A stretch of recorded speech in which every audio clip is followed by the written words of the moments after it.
D-Day was 3 weeks ago. I've been trying to put this into words since then and still don't fully know how.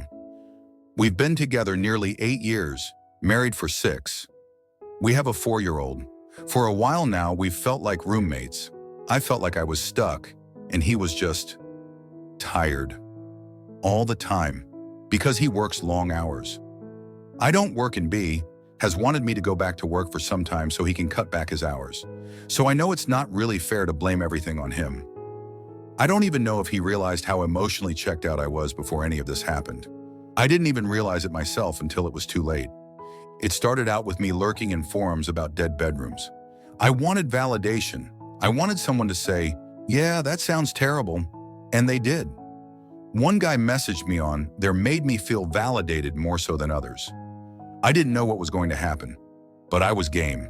That sounds awful, but that's how it went. We started chatting, and it turned sexual fast. I shared all videos, pictures, and my fantasies with him while telling my husband I just wasn't in the mood, or too tired or stressed. And he believed me. It lasted about 6 months. We never met up, but it doesn't matter. He has seen more of me than my husband ever has. He found out because he was taking out the trash one night and found some toys I kept hidden in my bag that I had wanted to discard. Then he checked the shared laptop we both used. Somehow he accessed my password-protected folder, which was hidden like a calculator. I still have no clue how he figured it all out. When he asked me, I denied everything. I still don't know why.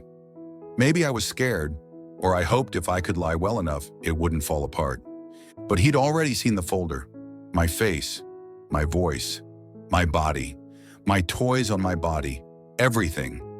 There was nothing left to hide, I confessed. He went utterly white like a ghost. When I finished, he just walked away from me and stayed in the guest room that night. The next morning, he told our daughter he had work early and left before breakfast. That's when it hit me that I'd done something I couldn't undo. Since then, he's been cold, distant, but polite. No fighting for the sake of our child, no affection either.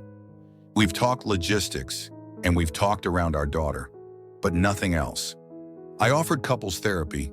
He said maybe, but only to help with communication, not to fix the marriage. He hasn't brought it up again since. I'm in IC now. I told my therapist I felt like I was going insane. I've always had this need for affirmation and attention, and I leaned on that man online like he was a lifeline, like he could make me feel worth something again. That's on me. I never told my husband I felt so disconnected. I never gave him a chance to meet me halfway. In fact, I blamed him for our lack of intimacy, for being depressed, for not seeing me. And yet, I was the one shutting down whenever he tried to show affection. I was the one going online to strangers to feel alive. I now sleep in our guest bedroom. He moved to our room, but I didn't. He didn't want me to. He's out the house more than usual. Our daughter asked where Daddy is, and I say he's working. I don't know how long I can keep up the lie. He stopped touching me. Not even casual stuff. No hand on the shoulder, no good night, nothing. He's in self-preservation mode, and I get it. What I did took away his safety. I keep coming back to this part of myself that feels like I need to be punished, like I need to suffer to make it real. Like if I deprive myself of things, comfort, rest, joy, it'll even out the scales. But it doesn't work. It just pushes me deeper into shame, and then I shut down again. I've done this cycle before, long before I even met him. I punish myself, retreat, wait for someone to pull me out. But this time, there's no one coming. He's not going to rescue me from my own choices, and he shouldn't. Update, it's been 2 months. He's still here, but only for our daughter. I see it now. He's functioning, robotic, does what needs to be done, but he's completely checked out of anything that resembles a relationship. He still hasn't said the words, but it's clear. There's no us anymore.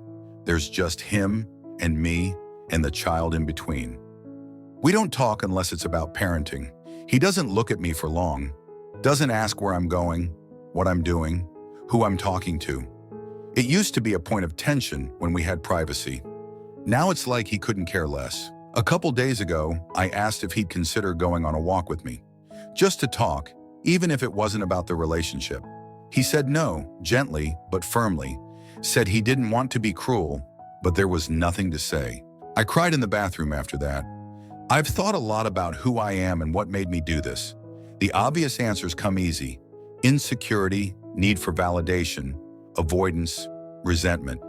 But under that is something worse, something that scares me. I think I believed I deserved more than I was getting, not in a conscious, rational way, but in the background. I told myself I was entitled to feel good again.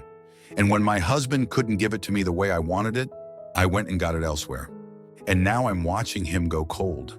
I see pictures of us, weddings, holidays, moments, and they feel like another life. A life I burned to the ground. I haven't spoken to the man I was talking to online since D-Day, deleted everything, but sometimes I still get the urge to reach out. Not because I miss him, I don't, but because I want to fill the hole I created when I blew up my world. My therapist says this is the same impulse that got me here, that I want relief. And she's right. He deserves more than this version of me. He always did. I had a big family event last week, and he didn't even ask me how it went. I would have given anything for a "how did it go?" even just as a friend, but he didn't. He's making plans to move to another part of the house permanently. He says it's better for everyone if he has his own space. He's been busy making a man cave with gaming consoles and everything. Then the other day I saw him bring a sex doll in. It was devastating. It's like he's trying to signal that I'm replaced with this life-size inanimate thing. He wasn't even trying to hide it. A couple friends have started to ask if we're okay. I don't know what to say. I told one that we're figuring it out, and she gave me a look that said she didn't buy it. I didn't push it. My daughter still doesn't know what's happening. I don't know how long we can keep this up. She's too young to understand, but too smart to ignore the coldness. I can see it in her face sometimes when she asks why Daddy's in the other room or why we don't go out as a family anymore. I'm not expecting reconciliation anymore. I know now that when trust is gone, the person becomes a stranger, and he's made it clear, quietly without saying it, that he doesn't see a path back. I've started writing out what I want to work on, not for him, but for me. I can't be the kind of person who does this again. I can't be the kind of mother who lies and implodes and expects people to carry her emotional weight. I don't know who I'm going to be after all this, but I know I don't want to be who I was. And that has to be enough. Some comments, I relate to this so much. I also ended up in a dead bedroom situation, and instead of being honest or trying to work through it properly, I sought validation online and spiraled into a full-blown affair. The way you described your husband going cold, mine did the exact same. It's like they shut the door and we're just left on the other side to sit with what we did. I used to think he might come around, but now I'm just trying to focus on who I want to become. Thank you for putting words to the shame and guilt I still struggle with daily. This is painfully familiar. I cheated during a rough patch too. Felt unseen, unloved, and convinced myself it was understandable. But looking back, I never communicated those things.